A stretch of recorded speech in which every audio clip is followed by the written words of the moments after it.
Oye, hermanos, vamos a comenzar con una predicación de Navidad. ¿Qué les parece? Alabado sea el Señor, ¿verdad? Y le puse por nombre la oración, el regalo que nos dejó Jesús. Vamos a ver qué es lo que puso el Espíritu Santo en mi corazón para esta mañana. Vamos a nuestras Biblias, al Evangelio de Lucas, capítulo 11. Versículo del 1 al 4.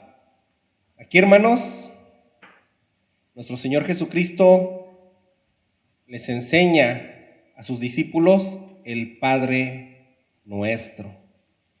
Nuestro Señor Jesucristo, hermanos, sabía de la importancia de la oración. ¿Qué es la oración? Es el poder para comunicarse con Dios, para platicar con Dios. Y Jesucristo, en estos maravillosos pasajes, nos deja instrucciones precisas de cómo tenemos que orar. Lucas 11:1 dice: aconteció que estaba Jesús orando en un lugar. Y cuando terminó, uno de sus discípulos le dijo: Señor, enséñanos a orar, como también Juan enseñó a sus discípulos. Y les dijo: cuando oréis, decid: Padre nuestro que estás en los cielos, santificado sea tu nombre. Venga tu reino. Hágase tu voluntad, como en el cielo, así también en la tierra. El pan nuestro de cada día, dánoslo hoy. Y perdónanos nuestros pecados, porque también nosotros perdonamos a todos los que nos deben. Y no nos metas en tentación, mas líbranos del mal. Esta maravillosa oración, hermanos, son las instrucciones precisas para orar, hermanos. Y fíjense lo que es la maravillosa escritura, que no es coincidencia. Esta oración tiene 7 puntos importantes. ¿Y si sabían que el 7 en la antigüedad significa perfección? ¿Quién es el ser perfecto? Dios y su bendita Trinidad. Dios Padre, Dios Hijo, Dios Espíritu Santo es la perfección. Entonces, hermanos, aquí vemos que las instrucciones que nos dejó nuestro Señor Jesucristo de cómo orar son un maravilloso regalo para todos los presentes. Ese es el regalo del día de hoy, hermanos. Y es un regalo que no precisamente es de hoy, ¿verdad? Es esto aproximadamente hace 2000 años, Jesucristo se los dejó a sus discípulos, las instrucciones. Entonces, aquí sus discípulos le preguntaron que los enseñara a orar. Y Jesucristo gustosamente les enseña.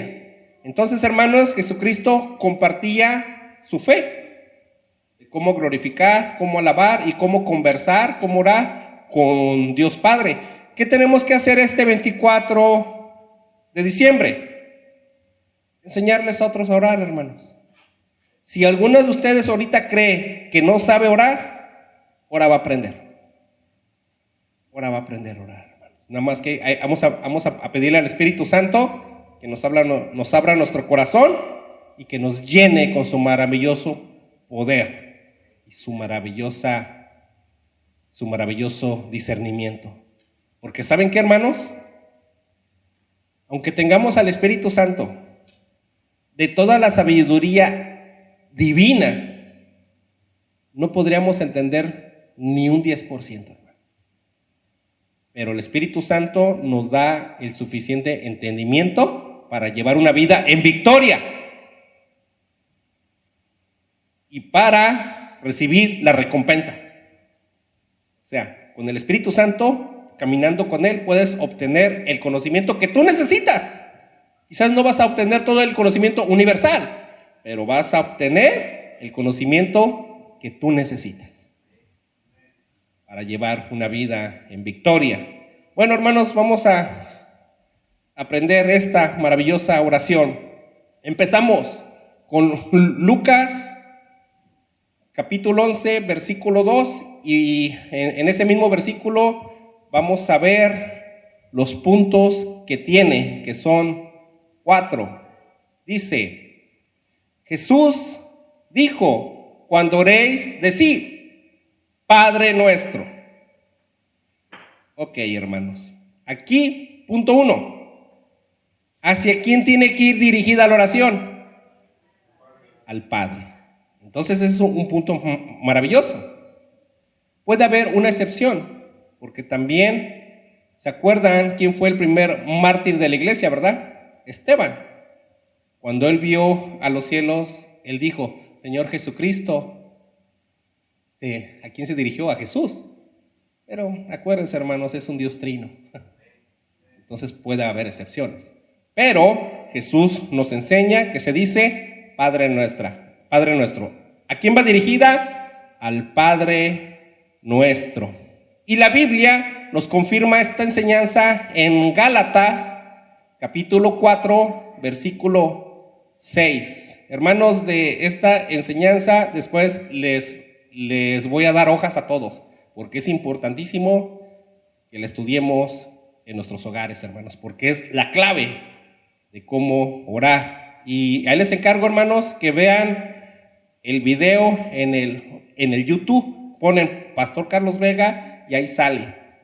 Y la estén viendo y viendo para que aprendamos cómo orar, hermanos. Entonces, Gálatas 4:6 dice, y por cuanto soy hijos de Dios, ¿quién es hijo de Dios? No se oye, ¿quién es hijo de Dios? Amén. Nosotros somos los hijos de Dios, los que lavamos nuestros pecados en la sangre del Cordero, los que reconocemos a nuestro Señor Jesucristo como nuestro Salvador y como nuestro Señor, Señor de señores, Rey de reyes. Entonces nosotros somos los hijos de Dios. Y luego dice, por cuanto sois hijos de Dios, envió a vuestros corazones, a nuestros corazones, el Espíritu de su Hijo. ¡Wow! ¡Qué maravilla, hermanos! El Espíritu Santo. En el Espíritu Santo está el Espíritu ¿de quién? De Jesús. Entonces nos envió el Espíritu de su Hijo, el cual clama, una clamación grande, Abba Padre, que significa papito. Entonces, hermanos, quien tiene el Espíritu de Jesucristo en su corazón puede clamar, Abba Padre, papito, Padre nuestro, porque somos hijos de Dios, hermanos. Entonces, la oración en el punto 1 va dirigida ¿a quién? Hacia Dios, que está ¿dónde? En los cielos. Entonces, hermanos, nuestro maravilloso Dios y poderoso Padre Celestial, ¿dónde se encuentra? En los cielos, hermanos. En los cielos. Y Él siempre, hermanos, esta es una enseñanza importantísima y maravillosa. ¿Dónde están los cielos? ¿Arriba o abajo? ¿Dónde están? Arriba. ¿Dónde estamos nosotros? Abajo. Dios está arriba. ¿Y tú dónde estás? Abajo. Eso, hermano, nos va a mantener humildes. Eso es lo que nos mantiene humildes. Porque acuérdense, hubo un querubín protector poderosísimo y hermosísimo que se sintió a la altura de Dios. Y esa fue su ruina, porque Dios no permite eso. Dios es fuerte y celoso y poderoso. Y los pulsó de las huestes celestiales, hermanos. Y nos cayó a nosotros. Eso es lo malo. Y Él va a trabajar tu soberbia y tu altivez. Y déjenme decirles que un cristiano no puede tener el bautismo del Espíritu Santo si es soberbio o altivo. Eso, hermanos, no es para el cristiano. Y nunca va a poder llevar una vida en victoria con esa soberbia. Entonces, hermanos, tenemos que ser humildes. ¿Quién dirige nuestra vida? El Santo Espíritu. Porque si tú le empiezas a dirigir, quiere decir que eres soberbio. Como hace un momento que les dije. Si en realidad tenemos en nuestro corazón el Espíritu del Hijo de Dios, de Jesucristo, entonces quiere decir que el Espíritu puede ver a través de nuestros ojos, ¿cierto? Entonces, hermanos, si respetamos a Dios y tememos a Dios, tenemos que ser conscientes que Él ve la pornografía que alguien puede ver. Él ve que a una mujer la estás viendo con deseo. Él ve todo lo que estás viendo, o a un hombre. Entonces, hermanos, si tu esposa se metiera en tus ojos, ¿cómo verías, varón? Le cambiarías el canal, ¿verdad? Pues hay que ser conscientes que Jesús ve a través de ti. Entonces, hermanos, si le temes a Dios, pues demuéstraselo. Porque si tu esposa se metiera en tus ojos, o tu marido se metiera en tus ojos, ¿cómo verían? Ya no verían igual. Entonces, ¿a quién respetamos más? ¿A quién le tememos más? ¿A la esposa, al esposo o a Dios? A Dios, hermanos. Entonces eso nos va a empezar a hacer conciencia. Que si alguien se metiera en nuestros pensamientos, le cambiamos el switch. Pero recuerden que el Espíritu Santo está en nuestros pensamientos. Entonces, hermanos, eso es caminar como en el Espíritu Santo. Entonces eso es importantísimo, hermanos, que seamos humildes, porque Dios está arriba, nosotros estamos abajo. Isaías 66:1 nos dice: Jehová dijo así: el cielo es mi trono y la tierra estrado de mis pies. O sea que donde vivimos, hermanos, es donde Dios pone sus pies. Entonces el trono del Señor siempre está arriba de nosotros. ¿Estamos, hermanos? Porque Él es Rey de reyes, hermanos. Ok, el punto 2 está aquí, en el mismo versículo 2, que dice: santificado sea tu nombre. Ok, ¿Dios es santo? Amén. Y todo lo que es Dios es santo, incluido su nombre. Porque Él es toda perfección. ¿Qué es la santidad? Es la perfección. Es un Dios perfecto. Es un Dios increíble, amoroso, perfecto. Entonces, hermanos, la única forma que nosotros podemos santificar el nombre de Dios, cuando lo pronunciamos, es viviendo en santidad. No hay otra forma. No hay otra forma, hermanos.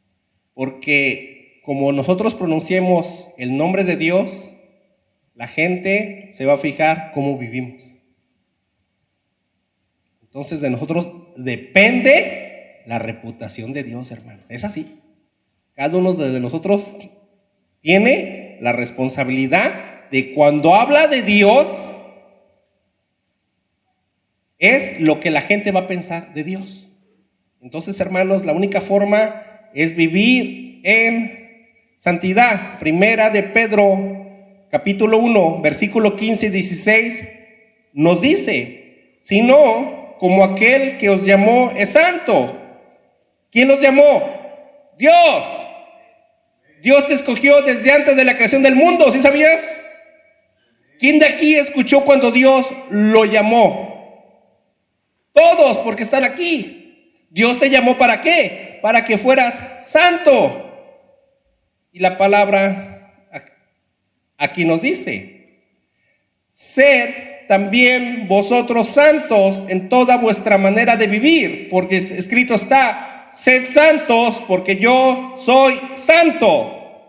Entonces, hermanos, ¿qué es la santidad, hermanos? Es la perfección. ¿Quién quiere perfección en su vida? Ok, hermanos, vamos a ponerla así.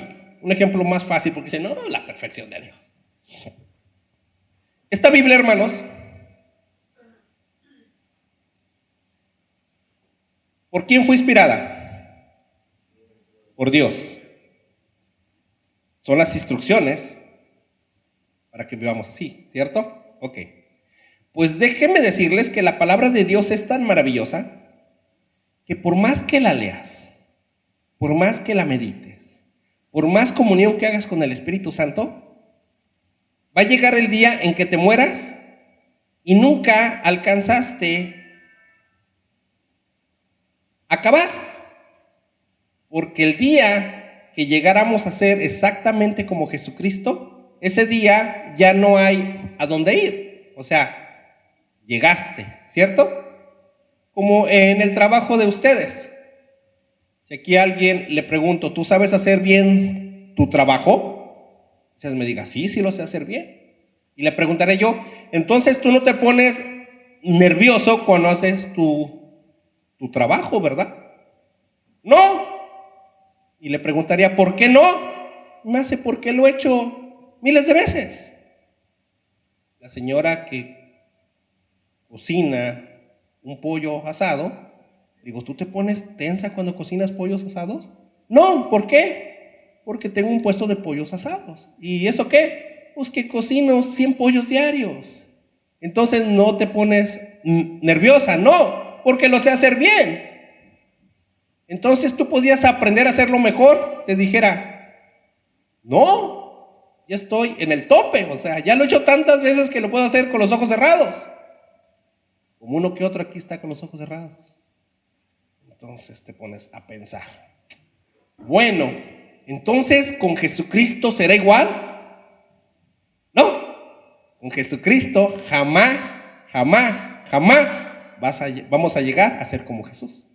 Entonces eso es maravilloso, porque quiere decir que la enseñanza nunca se acaba. Entonces puedes estar leyéndole y puedes decir, ya no voy a leer Apocalipsis, ya lo he leído 3 veces.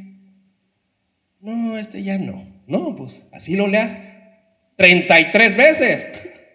Todavía le vas a seguir aprendiendo. ¿Por qué? Porque la escritura es ilimitada. ¿Por qué es ilimitada? Porque es de un Dios ilimitado. Si yo les dijera, yo sé todo, pregúntame, Dios me dijera, qué mentiroso eres. ¿Por qué? Pues porque no lo sé todo. No lo sé todo. Claro que no lo sé todo. La escritura es muy extensa, es muy profunda. ¿Quisiera saber todo? Claro que quisiera saber todo. Pero yo no soy Dios para saber todo. Entonces yo me voy a acabar, hermanos. Espero que el día que me muera sea leyendo mi Biblia. Y orando y durmiéndome, pensando en el Espíritu Santo en mi corazón, y que ya no amanezca. Así me gustaría morirme. ¿A quién le gustaría morirse así? Amén, ¿eh? Pero sea como te mueras, que hayas pronunciado el nombre de Jesús, seas caminado con el Espíritu hasta el último minuto de tu vida. Esa es una gran bendición, hermano. Por eso siempre tenemos que caminar en el Espíritu, porque el fin no sabemos cuándo va a llegar. Entonces siempre tenemos que estar preparados. Si no, nos va a pasar como a las 10 vírgenes de la Biblia, que no se prepararon. No entraron. ¿Por qué? Porque no tenían combustible. Entonces, hermanos, tenemos que ponernos bien las pilas. Bueno, entonces, la santidad, hermanos, es algo maravilloso. Es la perfección en ti. Entre más perfecto seas espiritualmente, ¿qué crees? Menos problemas tienes. Y tú dijeras, caray, entonces ya no voy a estar ansioso o depresivo, preocupado. No. ¿Por qué crees? Porque tus problemas se los dejas a Dios. Pero tú haces lo que te toca ese día. Entonces, hermanos, empezamos a ser libres. Rompes las cadenas, hermanos. Vamos a pasar a otro punto, si no, no acabamos. Esto sigue estando en el versículo 2, que dice, venga tu reino. ¿De qué nos está hablando así? ¿Por qué debemos de orar? Venga tu reino. La razón es simple y profunda a la vez. La historia del ser humano.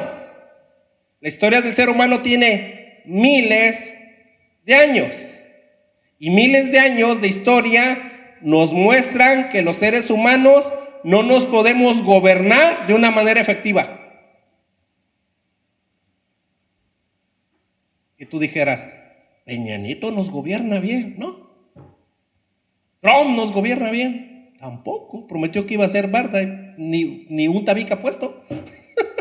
Nada más hablan y ni va a hacer nada. Eso yo ya lo sabía.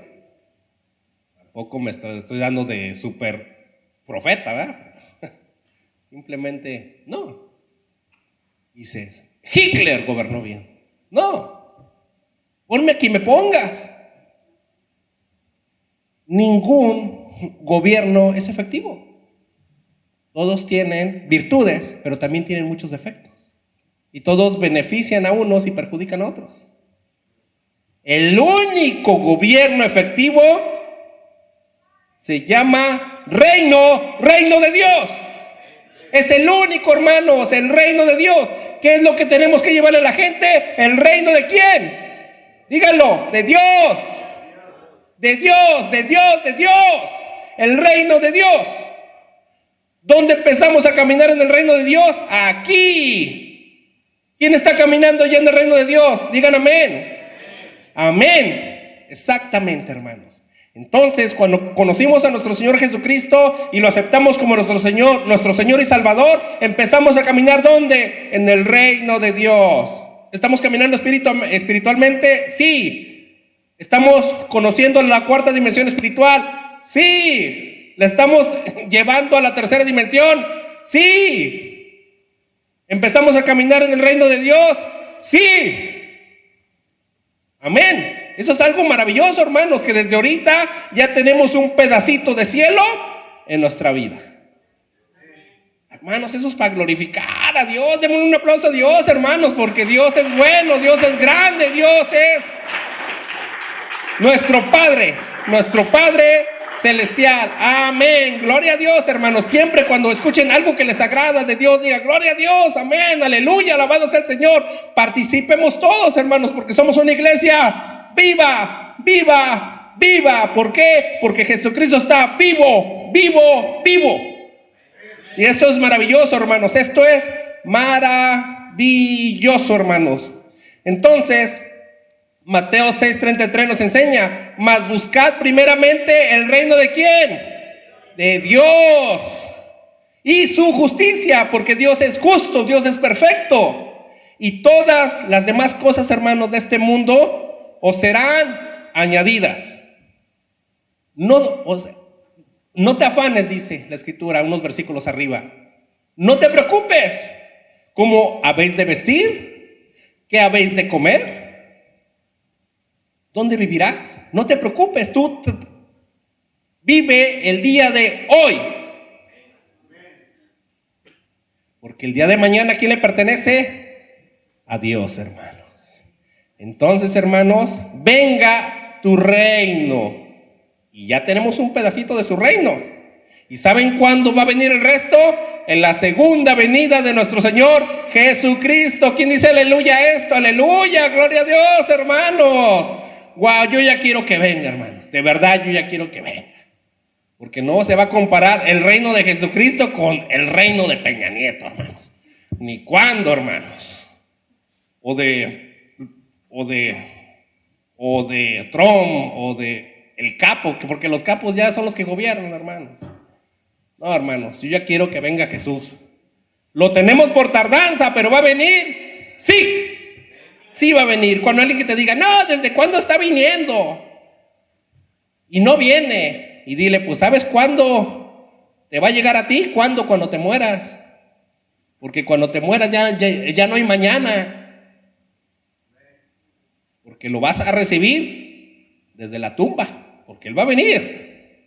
O sea que cuando les digan eso, así dile. Porque los muertos se levantarán primero. O sea que tú te vas a levantar primero.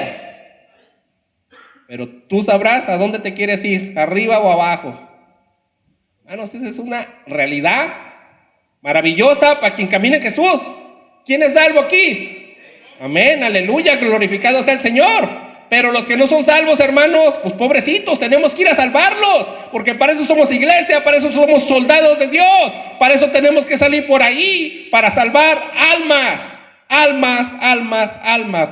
Dios fue bueno contigo porque te envió a alguien que te habló de Dios. Te envió a alguien que te puso en el camino de la salvación. Te envió a alguien que te predicó. Te envió a alguien que hizo que lavaras tus pecados en la sangre del Cordero. Ahora, ¿quién lo tiene que hacer? Tú y tú, todos. Porque, hermanos, esa es la gran comisión del cristiano. Hermanos, eso es aplicar el conocimiento del Dios vivo, vivo, vivo. ¿En dónde está vivo? Dentro de ti, hermanos. Entonces, esta es una enseñanza maravillosa, que busquemos primero que el reino de Dios en el día, hermanos. En el mismo versículo 2 dice: hágase tu voluntad en el cielo, así también en la tierra. ¿Quién es soberano, hermanos? Dios es soberano. Entonces, hermanos, tenemos que hacer lo que nos dice Dios en su santa palabra. Fíjense, aquí hay un ejemplo maravilloso en Santiago, capítulo 4, versículo del 13 al 15. Vamos a ver qué nos dice el doctor Santiago. Dice: vamos ahora los que decís, hoy y mañana iremos a tal ciudad y estaremos allá un año y traficaremos, o sea, comerciaremos y ganaremos, cuando no sabéis lo que será mañana. Porque ¿qué es vuestra vida? Ciertamente es neblina que se aparece por un poco de tiempo y luego se desvanece. En lugar de lo cual deberías decir: si el Señor quiere, viviremos y haremos esto o aquello. Así es como se habla, hermano. Si el Señor quiere, saliendo, me voy a acabar mi cena de Navidad. Si el Señor quiere, llegaremos a la noche y festejaremos como Dios quiere. ¿Quién dice amén a eso, hermanos? Entonces, hermanos, este es el día para glorificar a Dios, porque este es el día que te dio Dios. Entonces, este es tu día. ¿Cuál es el día más importante de tu vida? Hoy. ¿Cuándo es cuando te vas a renovar? Hoy. ¿Cuándo es cuando te vas a quitar ese pecado que te está estorbando? Hoy. ¿Cuándo es cuando le vas a decir a tu familia que la amas? Hoy. ¿Cuándo vas a glorificar a Jesucristo con lo que ves, con lo que oyes y con lo que piensas? Hoy. Porque hoy es el día. ¿Quién dice amén a esto? Amén, gloria a Dios, hermanos. Porque el mañana no nos pertenece. Solamente le pertenece a nuestro Dios santísimo. Entonces, que se haga su voluntad en el cielo, así también como en la tierra, hermanos. Pasemos al versículo 3, Lucas 11:3. Dice: el pan nuestro de cada día, dánoslo hoy. Fíjense, aquí Jesucristo nos está enseñando a pedir el pan día a día. Entonces, cada día, en cada comida, le tenemos que orar a Jesús y agradecérselo. Entonces, cada día le vas a pedir el sustento de ese día. Fíjense, hermanos, aquí hay una historia maravillosa que está en Éxodo capítulo 16, versículos del 11 al 21, que nos habla sobre la historia del pueblo israelita. El pueblo israelita en el desierto le caía maná del cielo, que era pan del cielo. Y ellos solamente podían recoger en su cesta la cantidad que ocupaban para comer en ese día. Si ellos recogían de más, al siguiente día el maná se podría, ya no servía. Entonces, hermanos, esto nos enseña que Dios te provee el día de ahora y le tienes que pedir para que te provea el día de ahora. Entonces, hay que acudir a Dios, agradecer a Dios por el pan de día, la ayuda y el sustento que necesitamos para ese día. Vamos a pasar al punto 6, que se encuentra en Lucas 11:4. Dice: y perdónanos nuestros pecados, porque también nosotros perdonamos a todos los que nos deben. Fíjense, hermanos, vamos a analizarlo esto bíblicamente.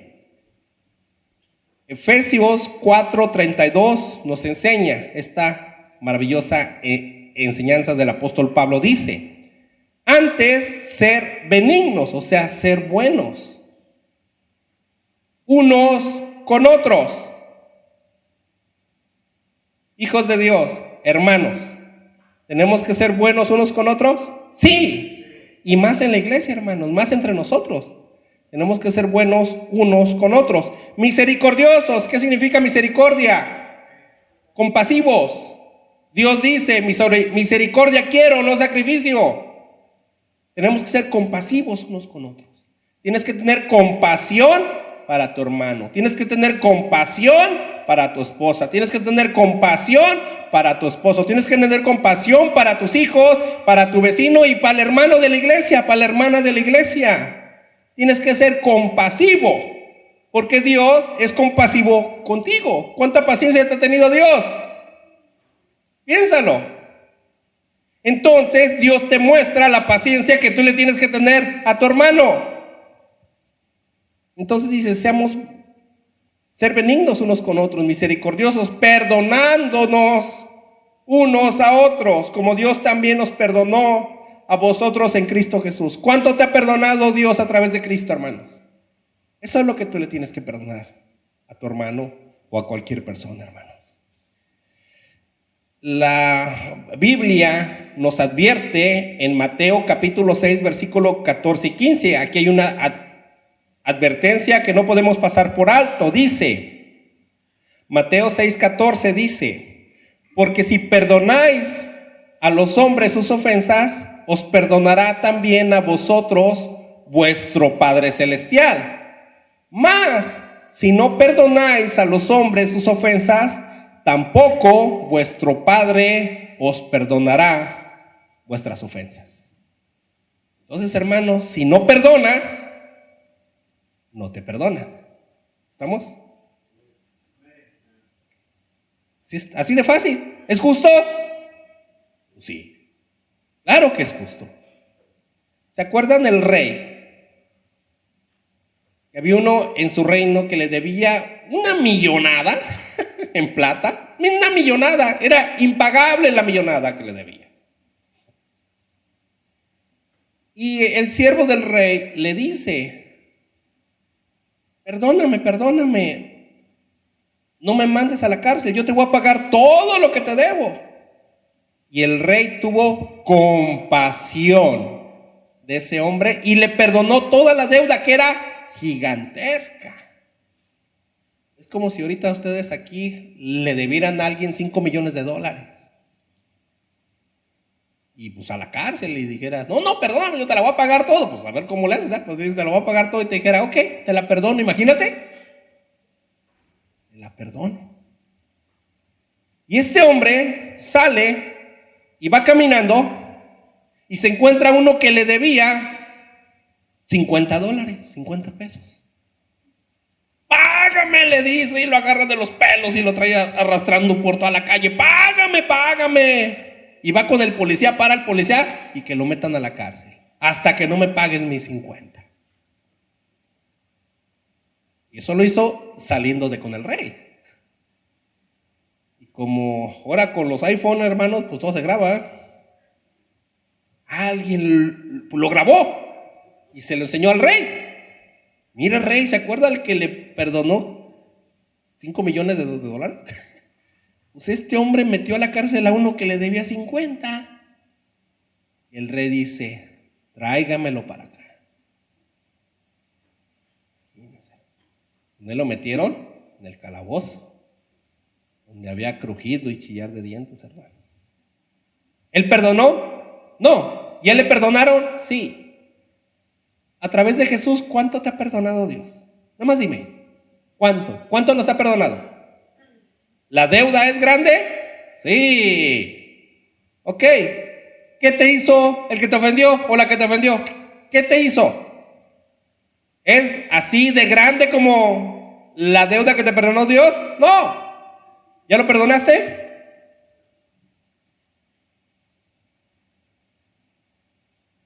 Entonces Dios te va a decir, ¿no lo has perdonado? Ven para acá. Entonces yo tampoco te perdono. Fíjense, ¿es justo? Claro que es justo. Los hermanos, perdonemos. ¿Qué dices? No, pero es que no lo conoces, ¿cómo es? Y todo. Bueno, ya no te juntes con él, pero perdónalo. No te estoy diciendo que vayas y te lo traigas a tu casa, ¿verdad? Tampoco estoy diciendo eso, pero perdónalo. Pero es que es de lo peor. Bueno, ya no te juntes con él o con ella. Bórrala del Facebook, pues, de tus contactos. Pero perdónalo, perdónala. ¿Estamos? Y eso va a limpiar tu corazón. Todo lo que te pide el Señor, que dices, ay Señor, ¿por qué me pides cosas tan difíciles? Porque si tú no perdonas, vas a vivir sufriendo. Vas a vivir en oscuridad. Te va a pegar la ansiedad. Vas a estar y vas a acabar en depresión. Y te vas a morir enfermo. Y vas a andar con un genio que vas a hacer infeliz a todo el mundo el que se te acerque. Y si no eres de esos que son enojones, vas a ser de esos que no le pueden decir nada porque, ay, ya me sentí, ya no te hablo. Porque la gente reacciona de dos formas cuando tiene mucho dolor en su corazón. Una, se enoja y quiere a todos cachetear. Otra, no le puedes decir nada porque está peor que las ollas de Tonalá de Guadalajara. Les haces así y ¡pum!, se quiebran. Hermanos, entonces si eres bien sentido, bien sentida, es porque algo tienes en tu corazón. Tienes que sacarlo. O si eres muy enojón, que del 1 al 10 llegas en un segundo, también tenemos que trabajar el corazón, hermanos. Porque ambos lados son malos. Ambos lados demuestran dolor en tu corazón. Y ese dolor, ¿saben de dónde viene? De que no has perdonado. Hermanos, Dios siempre te va a enseñar cosas buenas para ti. Cosas buenas para ti.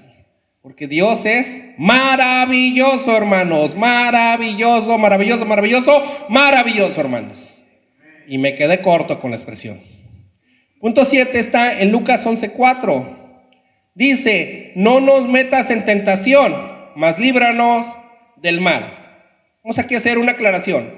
La palabra tentación en el original griego significa prueba. O sea, estás diciendo, ay Señor, no me pruebes de más. Mejor, líbrame del mal. Pero ¿qué crees? Dios nunca te va a probar de más. Porque la Biblia nos enseña en 1 Corintios, capítulo 10, versículo 13, el apóstol Pablo nos enseña, con revelación divina del Espíritu Santo, nos dice, no os ha sobrevenido ninguna tentación que no sea humana. Ahí está. Uno dice, no, es que la tentación es más de lo que pueda. No. Dios nunca te va a poner una tentación de Marte, ni de Júpiter, ni de Plutón, ni de Saturno, ni de la estrella Alfa. Jamás te va a poner algo extraterrestre. Te va a poner una tentación humana nada más. Pero tú eres Pancho Pistolas, pues ¿cuál es el problema? Tú sacas rápido. Pero la Biblia hay que sacar rápido, hermano. Ay, Señor, a ver. Ahora sí. Bueno. Yo no sé yo por qué predico así, hermanos. Una forma media peculiar, ¿eh? Pero bueno, no se me quita. Bueno, está bien. O con otro tema, a seguirle. Dice, no os ha sobrevenido ninguna tentación que no sea humana. O sea, cálmate, no seas escandaloso, te está diciendo el Señor. Dice, pero fiel es Dios, que no os dejará ser tentados más de lo que podéis resistir, sino que dará también juntamente con la tentación la salida para que podáis soportar. José del Antiguo Testamento fue tentado con una mujer. Ok, déjenme comentarles algo. ¿Sabían que lo que es tentación para uno, para otro no? Una mujer puede decir, ay, yo soy bien enamorada de los que tienen bigotito acá. Y otra puede decir, ay, guácala. Tan feos que se ven esos Pancho Villas. A mí me gustan mis rasurados. Todo el mundo son diferentes. A un hombre, ver una mujer en short, casi se deshace, lo que no haya como que su esposa no se dé cuenta para que la vea. Y otro hombre le pasan hasta en bikini y él ni en cuenta, él con su libro. Las mujeres es igual. Puede pasar un hombre atractivo y ¡ay! Está mejor que mi viejo. Y otra mujer puede pasar un hombre atractivo y dices, sigues con tu libro. Todos tenemos diferentes tentaciones. Por eso no es bueno que critiques el pecado del otro.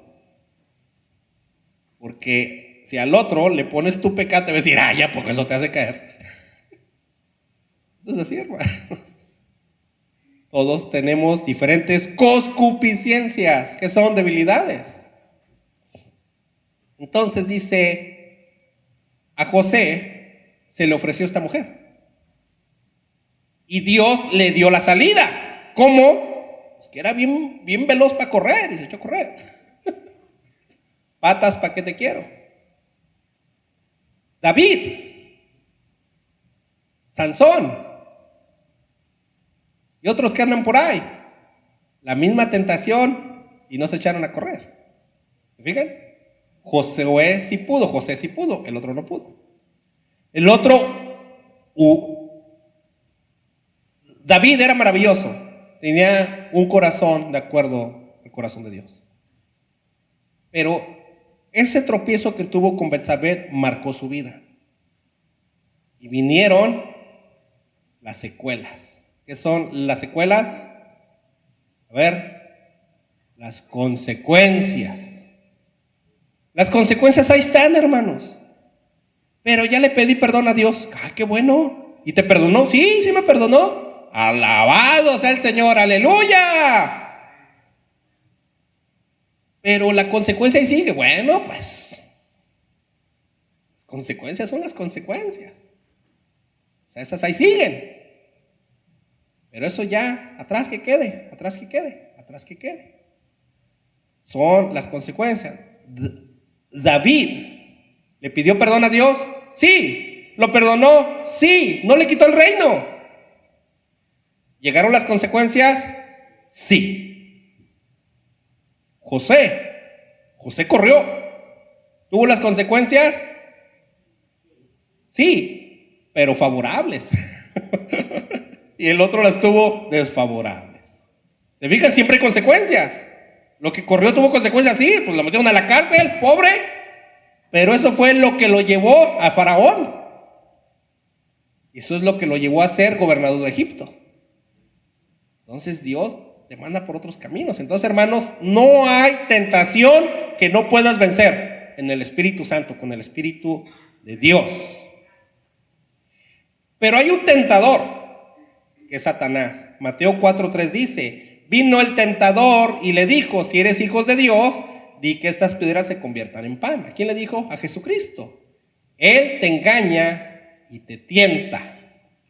Vamos a Santiago, capítulo 1, versículo 13 y 14. Vamos a ver qué nos dice el doctor Santiago. Dice, cuando alguno es tentado, no diga que es tentado de parte de Dios, porque Dios no puede ser tentado por el mal, ni Él tienta a nadie, sino que cada uno es tentado cuando su propia concupiscencia es atraído y seducido.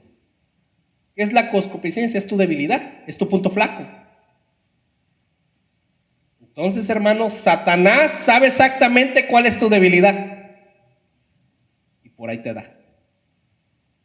Entonces, hermanos, siempre que te pregunten, ¿tú eres hijo de Dios? Claro que soy hijo de Dios, alabado sea el Señor, aleluya.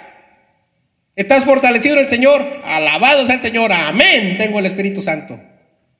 ¿Estás en la lucha contra el pecado? Nunca digas, no, yo ya la vencí. No, porque Dios te dice, ay, altivo, sáquese de aquí, órale. No, di, sí estoy en la lucha. ¿Tengo ataques? Sí, pero ando con el escudo de la palabra. ¿Y siempre ganas? No. Ayer tuve 4 batallas contra el enemigo y peleé con valor porque Dios le dijo a José, sé valiente. Sé valiente.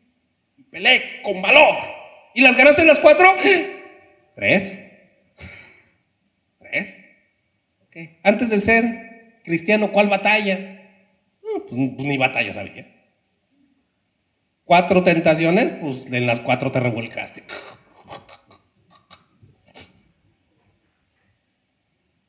¿Se fijan, hermanos? Esa es la diferencia, hermanos. ¿Las vamos a ganar todas? No. Pero cada día vamos a ganar más de las que vamos a perder. Ese es crecer en el Espíritu Santo, hermanos. ¿Quién dice amén a eso? Amén, aleluya. Glorificado sea nuestro Señor. Ya para acabar, hermanos, les voy a leer, pónganse de pie y les voy a leer unos versículos. Para empezar, hermanos, aprendimos cómo se tiene que orar. Sí, Padre nuestro que estás en el cielo, santificado sea tu nombre. Danos hoy el pan de cada día. Perdona nuestras ofensas, como también nosotros perdonamos a los que nos deben.